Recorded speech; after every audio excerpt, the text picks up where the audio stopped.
Hello and welcome to the Otaku Network podcast. My name is Steve. And I'm David. And we are into week 9 of the 2025 spring anime season. This week in Kowloon Generic Romance, we start with a flashback where Hajime is having breakfast, perhaps, with the old version of Reiko, in which she makes him a batch of French toast and then regales him with the tale of how it reminds her of her deceased mother. Coming back to modern times, we have the current version of Reiko out to eat with Yaomei and Gwen. Yaomei is kind of confirming for Reiko everything that Gwen had said, and they bring up the concept that Gwen doesn't eat or drink anything in Kowloon because he doesn't know what it is and is uncomfortable doing so. Yaomei, in a show of confidence, eagerly gulps down the drink that she had ordered, regardless of the consequences that Gwen brings up. Out on the streets, Gwen runs into Hebinuma, who flees from him and succeeds in escaping Gwen, and in the escape ends up finding the entrance to Dr. Wong's office, which he's been looking for the entire time. Before he can go in, he receives a call from his henchman. Weasel. That's what his screen name was. When he was chatting with Yaomei, yeah. With Yaomei. And Weasel, as he begins to regale his boss with information he has about the Genera project. Later, Reiko and Yaomei are together in Yaomei's place, and they get a visit from the cybergoth Xiaohei. They get into a discussion about dresses, and he kind of lets it slip that he's a bit of a dress otaku, and Yaomei modifies the inside of his jacket.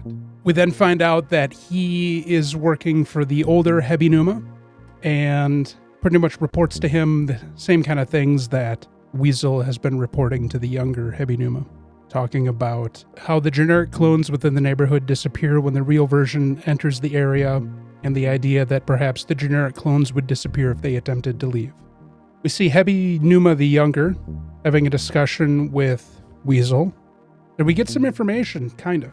It seems like Miyuki somehow positioned himself in a way that he was adopted into the Hebinuma family to be the heir. Apparently, previously he had worked for or with Dr. Wong, along with Weasel. That evening, Hajime stops by Reiko's with essentially a test to see if he can suss out anything of the previous Reiko by trying to replicate the French toast meal. When she doesn't know what the hell he's on about, he leaves in a huff, leaving her to question what the hell is going on. Episode wraps up with male Xiaohei being cornered by Weasel, and Weasel proposing to him an alliance and a job, and that job being to kill generic Reiko. Me. That's where the episode ends. There was that important bit when Reiko put on old Reiko's glasses and she saw that vision of something that Reiko had seen. Yeah, right as she was kind of trying to figure out what the hell happened with her relationship that was going pretty good for a minute and then seemed to collapse again with Hajime. He wants generic Reiko to be the old Reiko, and it doesn't appear as it's going to happen. Man's just got to move on. Yet again, in the fashion of the series, we get more mysteries added to the pile. We just find out that nobody can move on in this fucking series. True indeed. Maybe this is just a story about, like, learning to move on. Could be. So I wonder if Cybergoth Xiaohei and the Goth Lolita Xiaohei are the same person. Maybe. Maybe they transitioned, and that could have a negative effect on the theory about generics versus non-generics. Probably really far-fetched, given size difference. But male Xiaohei had talked about no longer having the ability to enjoy dresses like he could in the past, due to changes in body shape. Something like that. Maybe transitioning does have an effect and both can exist at the same time. At this point, I wouldn't. But then again, we also haven't seen Lolita Xiaohei since Cybergoth Xiaohei witnessed her running off. Yeah, I guess we don't know what the timeline is for disappearance. Removal of the generic version. For all we know, Xiaohei's like gone. But we won't know that until maybe ever. No, I'm sure we'll get an answer to something. Something, maybe not that, but something. Yeah. We're getting closer, but they keep piling on the mysteries. So now we have this whole murkier but more informed background upon Miyuki. There's something he's looking for in Dr. Wong's records. Biological parents. Yeah, probably. Also, he gave Gwen the cold fucking shoulder. homie gave you money to pay for that basket that you couldn't pay for and then just fucked right off? Yeah, that was a really weird reaction. How he just pretty much like bailed and then fled through the city, knocking over 2x4s to block his escape. It's like, what's up with you? What's you doing? Don't be the one that ends the relationship and plays hard to get afterwards. Right? What the fuck? And you broke up with for shitty reasons. 9 episodes into it, we still have not had a down episode of the show. The story keeps progressing in a manner we're familiar with and expect. Unfortunately, that means that we get a lot more questions than answers. They could write an entire thesis on just answering the questions in this goddamn fucking show. Do a whole literary analysis on this fucking show. It'll be interesting to see how many of the questions they can tie into one answer. Just hit you over the head with just one massive answer. You're Bam, just like, here's the thing, everything's connected. That would be boot meat face. If that happens, it all comes down to the quality of the writing relating to it. They could set up a really great show and just fumble the ending. I don't think it's going to be It Was All a Dream. It's not going to be that kind of laziness. It was all a cyber goth nightmare. This story feels like the ending was written before anything else. Think the author knew exactly how they wanted to end this story and then built the story around that ending. We'll find out when we find out, I guess, is all that there is. This week on My Hero Vigilante, Koichi has invited Makoto over to pretend to be his girlfriend to please his overbearing mother, and she immediately sees through the ruse. Much to probably Steve's benefit, the trope that we were set up for was immediately blown out of the water. I was so happy for that. And then with that, as his mom begins using her quirk to smack the shit out of him, because she has like super smack. She has mom quirk. She does her quirk is literally mom. Like she can whack people from long distances. Pop Step shows up dressed in what casual street clothes. I think she tried to assume was like a cute outfit. She looked cute. It was fine. Well, right, but like Koichi's just a dumbass. But I didn't understand the hat. I don't think she's comfortable with how frizzy her hair is. Oh, probably. Pop Step desperately tries to impress Koichi and Koichi's mother, and Koichi just kind of blows her off. And we keep getting this running gag of Koichi's mother trying to con Makoto into either dating Koichi or just completely adopting Makoto and kicking Koichi out of the family. Yeah, abandoning Koichi. The stereotype of like the mother loves the girl, wants her to be part of the family more than her child. And then we get Knuckle Duster showing up, dressed rather impressively. And we find out that Makoto has an older guy kink, and Koichi's mom just like, oh my. Knuckle Duster pretty much lays on this idea that he is a non-profit owner and that Koichi and Pop Step are volunteers. And he's kind of taken Koichi under his wing to try to explain why he called him master right away. And basically, he puts up a pretty good front, like right away. A really good front. Just covering all the bases. And very level-headed for a character that we thought was just this gruff, like, I'm gonna drink a bunch of beers and beat the shit out of people type guy. Sets up a cover story real fast. Something tells me that this is a line he's had to reel out before. So with that, we get Koichi, his mom, and Makoto going to... They were touring Tokyo. Right.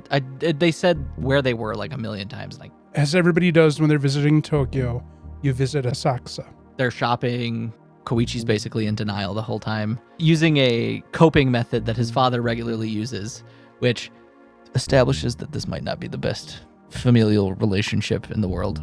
She's pretty fucking controlling. She is very controlling, and she probably controls the husband too if he uses dissociation to cope with everything. Koichi ends up seeing a limited edition All Might hoodie, which he very quickly spends money on, even though his mother smacked the shit out of him when he tried to. And then they all get on their tour bus to end the tour. And then we get Roided Up Kitty taking over the bus, which I think is Killer Bee's cat, because she like comes and picks it up in the end. But the bus runs away with this turboed out cat possessing it, and in comes Ingenium to save the day. We get some actually really cool stuff with Ingenium and Koichi working together to try to stop this bus along with Ingenium's team. We find out that Ingenium is powered by juice. I mean, he's not a robot, but sure. Well, it makes sense in the sense that your body uses sugars to convert it into energy via glycolysis in the Krebs cycle. Fair. So he probably just has an absorbently fast glycolysis and Krebs cycle that allows him to convert it into the fuel that he needs to do his super running. But then we get pretty much the wrapping up of the episode. the day has been saved. Makoto finds out that Koichi is the crawler, and she now has what seems to be maybe an infatuation with him. Maybe. And Koichi gets to stay in Tokyo, and all is right with the world. And Koichi can fly. Yeah, that was kind of weird. That suddenly he's like, I have booster abilities that just come out in a moment of panic that I need to try to train on and understand. It makes sense if his mom, beat it out of him, that it only comes out in moments of panic. Someone can beat feelings into you that just are repressed forever and only come out when you're, in a heightened state of stress. And if we go back to earlier in the series with Koichi, he was mentally blocking how fast his ability could go until he was encouraged and shown a way to think about it that would remove that blockage. Essentially, he wasn't going fast because he was afraid of his own safety. Bro, Ingenium keeps just unlocking things for him. The thing that seemed quite strange was in regards to the cat. So does that mean that other animals have quirks as well? Maybe. Or maybe because that turbo whatever, maybe it caused the cat to have a quirk. We don't know the exact extent of Turbo's abilities yet. True, but so far to this point, it's been presented to us as a thing that forcibly heightens people's quirks. But we also don't know what happens when someone that's quirkless uses it. Because everybody that's had it used on them has a quirk. I would assume that a cat is probably quirkless. I would assume so too, just giving the understanding of the world of MHA.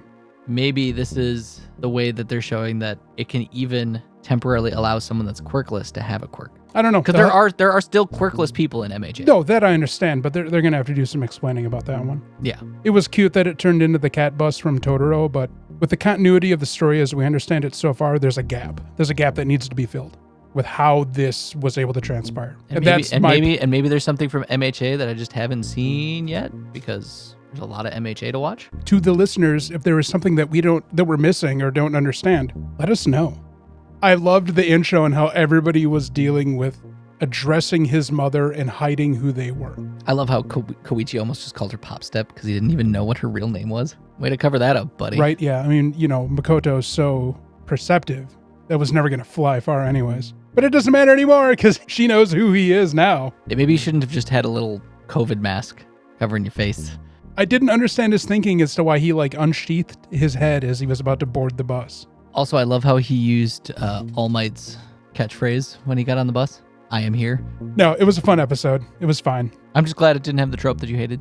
Oh, I did too. I mean, we got speed instead, but I'm more okay with that than I am with the whole I also liked the big blob hero just picking up people. Just picking up people off of the bus and moving them to Ingenium's support truck. Ingenium's got a team of professionals working with him. He does. All level-headed. Yeah, they're not going to fuck this up. I also love that Knuckle Duster used the duster and a pole to make a cat toy. Yep. To lead him onto the freeway so he wouldn't cause a rampage throughout the city. I thought that was funny. It was very cute. It was good. It was good thinking. I really like Ingenium's team. Yeah, they're fun. I like Ingenium and I like his team. They're fun. Lazarus. Long story short, Chris is safe, and we get this whole thing with this random guy that goes and eats a steak and then is walking through the city in badass mode. And as he's walking, people are just getting fucking gunned down by this crazed gunman. And then the gunman gets gunned down, and we get no explanation of who the fuck this is. All we know is this dude is unfazed by anything that's happening around him. He just keeps walking, staring straight ahead, stepping over bodies. Doesn't matter. Doesn't give a fuck. Before I forget, I will give you my theory as to what happened to that gunman. Then we cut to Chris with Elena, and basically Elena's like, hey, you good? You're awake. Don't move. You're still hurt. And Chris is like, nah, fuck that. We got 10 days. We got to do shit. And then we get to Axel and Doug. They're grocery shopping, and then they kind of turn off all the listening devices and have a little heart-to-heart. And before they dig into that, we then cut to head of some department in the NSA. Anime Stanley Tucci. As he's being told that it's time for a meeting of all of the departments of the NSA. It's Hirsch's handler.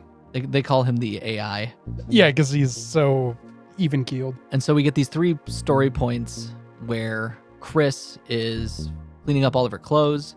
She finds that pill that she found in Skinner's apartment in the second episode. Second episode. I even forget about that pill. I forgot about it too. And then we start having Doug and Axel talking about what's going to happen with Lazarus after they find Skinner. And then we get this meeting where the NSA is basically like, look, Lazarus has fucked up on multiple occasions and they have nothing to show for it. And as these 3 story points are all happening simultaneously, Doug and Axel are like, we think there's a mole. And then cut to the NSA meeting where the mole is revealed. It's Leland. He has been like triple agenting. Yeah, something like that. He testifies basically saying like, we haven't found anything about Skinner. And then before he can finish, Skinner releases another video, conveniently, basically saying, look, you guys have 10 days. No one's even come talk to me yet. I'm patient 0 for Hopna. So if you don't find me in 10 days, I'm dead. And then Axel and Doug are like, it's probably Leland because he's being sus as hell. And because of all of this coming out, people arguing about international politics and Skinner's video, Mr. AI himself, Mr. Pitbull, Mr. Worldwide. They call him Abel. Abel, that's it. Stanley Tucci. Abel AI Worldwide. He kind of looks like Pitbull too. No. A little bit. Take off the glasses. Anyway, he basically goes, yeah, Skinner's like saying the truth. Nobody gives a fuck about what's actually happening with Hopna. You all you care about is international politics, and none of that's going to matter in 10 days. So like, can we not do this whole like subpoenaing Lazarus thing right now? And the government is like, yeah, sure. You have 10 days. Do it. And then we have a happy reunion and we find out that Leland was a triple agent. And then 2 guys that Abel knows. Well, Abel only knows one of them. He knows the captain, but the captain that works with this tech nerd. He is essentially Elon Musk. No, he's military security. He looks like Elon military Musk. Intelligence security. He looks like Elon Musk. He basically goes and hires the guy from the beginning to let out. Basically, they're like, we need a test of your homie's abilities, and crazy I stare at gunman dude whose name is HQ basically here's a test, and gives them a card that tells them where to go, and they send like this crack military squad that gets fucking eviscerated by a dude with a metronome. Like, the fight scene was cool. I'm with you. It was unnecessarily gratuitous. I think it was cool, but like, you just sent basically SEAL Team 6 to their deaths. Knowingly, yeah. And then they wire him the $30 million that he needed, and they want him to go kill Axel. There's a very specific reason Axel is in prison and all that data has been erased. More than likely because of Elena's handiwork. Probably Elena's handiwork. Now I just want to know what the fuck Axel did. Yeah, sorry, the murder hobo scene kind of got blocked out of my brain. Yeah, that's the end of Lazarus. I liked the beginning part where there was a lot of political hubbub, basically showing the ineptitude of the government, even in international crisis or global crisis, I should say, with Hopna. The inquiry was put together because of the rescue mission in the Arctic that is inflaming global tensions. They had asked Leland when he was testifying if that was indicative of their search for Skinner. And he said yes, because she's an integral part of our team, full stop. And then Spook Dude asks Leland some questions about Axel. He's like, does he know why he was in prison? And then Leland's like, I don't know, he likes breaking out of jail. And then the Skinner interruption happened. The Skinneruption? So HQ is the guy with the glasses. Yes. And then the assassin that he is the handler of goes by the name Soryu. I said, after we get down to the explanation, I'll give you my theory as to what happened to the mass casualty person. Yeah. He ran back and forth, and then he stopped, and then he looked at HQ and held up his weapon, and then was shot. Yeah. It had to have been the assassin. But yeah, no, I was thinking HQ was the assassin for a long time too, just because of how fucking cold the dude is. But no, apparently he just has no fear, because in my theory, Soryu is essentially his guardian angel. Yeah, the entire thing with HQ and Soryu at the end was strange. It's gratuitous. Also, it looked like homie was wielding 2 halves of a pair of scissors. I missed that part. His knives looked like scissors. The thing that I praise with this show is the fight choreography. This fight sequence was so goddamn dark, you could barely tell what was going on. I'd disagree. I couldn't tell half of the time what weapon he was using to fight them. It seemed at times that he just had a garrote. Other times it seemed like he had a knife and something else tied to a garrote. And then he was just, with a combat knife, easily decapitating people. That's not feasibly realistic. It wasn't the combat knife that was decapitating people. What was it that was? It was the wire. No, he fucking cut off one dude's head with the knife. I wonder if the metronome is his superpower. His quirk. Yeah. I wonder if he needs the metronome It's just a stylistic thing to show how much of a even-keeled badass he is. I have no. He needs the metronome. And how that shit wasn't cutting through his hands as he was swinging off the balcony, pulling, 700 pounds worth of Marine or Navy SEAL with him. I think they were Green Berets, technically. Regardless, they're, some thick boys that he is dangling off of a 4-story balcony. There was so much Hollywood fantasy with this fight sequence. Their armor was cool. It was very cyberpunk style. It was. Which I appreciated. It was very neat. I liked it. But apparently it does nothing against knives. Nothing against plot armor. No, I think the most succinct portion of this story was how the inquiry panel at the DOD was complaining to Lazarus the same way I complain about Lazarus. They have wasted a lot of time with no results to show for it and have spent a lot of money in the process. The inquiry was speaking to me. It was speaking my language. If we go to the idea that Lazarus purely exists not to actually tell a story, but to be a critique of various aspects of especially American culture vis-a-vis Shinichiro Watanabe. This one we have a critique on rampant gun violence in public spaces. And then we have a critique on blowhard politicians wasting time and resources and getting butthurt about things they don't understand or don't like. But in reality, all this episode did was tell us that Leland was a plant into Lazarus by anime Stanley Tucci, aka Abel, aka Hirsch's boss, handler. I don't think there's any point to this plot. I think it is really just a vehicle for critiques. I don't think the story actually matters. Watch, we get to Skinner and Skinner's like, ha ha ha, I lied. It's not going to kill anybody. I mean, it probably won't, but I wouldn't put it past it, to be fair. Well, no, because that monkey died. That monkey could have died from anything. Just because it affected the monkey doesn't mean it's going to affect the human being in the same way, because while close, we're not exactly the same genetically.